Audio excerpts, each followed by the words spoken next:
Gaza के पुनर्निर्माण और उसके भविष्य को लेकर सऊदी अरब, यूएई, मिस्र, कतर और जॉर्डन के नेताओं ने मिस्र की राजधानी काहिरा में अहम बैठक की।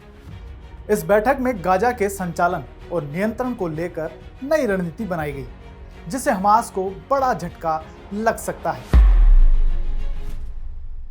इस बैठक में अमेरिकी राष्ट्रपति डोनाल्ड ट्रंप के उस प्रस्ताव को सिरे से खारिज कर दिया गया, जिसमें उन्होंने गाजा को एक टूरिस्ट डेस्टिनेशन के रूप में विकसित करने की बात कही थी।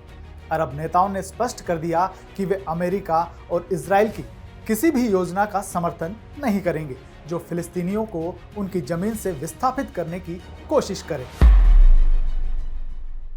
अरब देशों के मास्टर प्लान में सबसे ज्यादा चर्चा का विषय गाजा का संचालन और नियंत्रण है। नए प्रस्ताव में कहा गया कि गाजा का प्रबंधन स्वतंत्र फिलिस्तीनी टेक्नोक्रेट्स का एक समूह करेगा जो हमास की जगह ले सकता है। मिस्र के राष्ट्रपति अब्देल फतह अल सीसी के अनुसार यह टेक्नोक्रेटिक सरकार मानवीय सहायता की देखरेख करेगी और भविष्य में फिलिस्तीनी प्रशासन को गाजा में सत्ता संभालने का रास्ता दिखाएगी।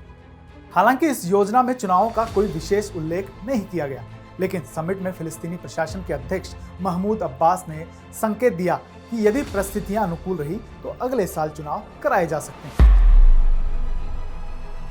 सुरक्षा के मोर्चे पर मिस्र और जॉर्डन ने फिलिस्तीनी पुलिस अधिकारियों को ट्रेनिंग देने और गाजा में उनकी तैनाती की जिम्मेदारी ली है। इसके अलावा इन देशों ने संयुक्त राष्ट्र सुरक्षा परिषद से अपील की है कि जब तक गाजा का पुनर्निर्माण पूरा नहीं हो जाता तब तक वहां एक अंतर्राष्ट्रीय शांति मिशन को अधिकृत किया जाए। अरब नेताओं ने इस समिट में एकजुट होकर कहा कि गाजा का भविष्य केवल फिलिस्तीनी जनता और उनके नेतृत्व के निर्णय पर निर्भर करेगा। कोई बाहरी शक्ति गाजा पर अपना नियंत्रण नहीं रख सकेगी। यह स्पष्ट कर दिया गया कि गाजा के पुनर्निर्माण और प्रशासनिक नियंत्रण से संबंधित कोई भी फैसला फिलिस्तीनी जनता की सहमति से ही लिया जाएगा। अरब नेताओं की इस नई योजना से हमास को बड़ा झटका लग सकता है, क्योंकि अगर यह प्रस्ताव लागू हो गया तो गाजा पर उसका नियंत्रण समाप्त हो सकता है। अरब समिट में गाजा के पुनर्निर्माण और उसके प्रशासनिक एवं सुरक्षा नियंत्रण को लेकर एक बड़ा मास्टर प्लान तैयार किया गया है। इसमें हमास की भूमिका खत्म करने और गाजा को फिलिस्तीनी टेक्नोक्रेट्स के हवाले करने की रणनीति बनाई गई। साथ ही सुरक्षा को लेकर मिस्र और जॉर्डन की महत्वपूर्ण भूमिका होगी।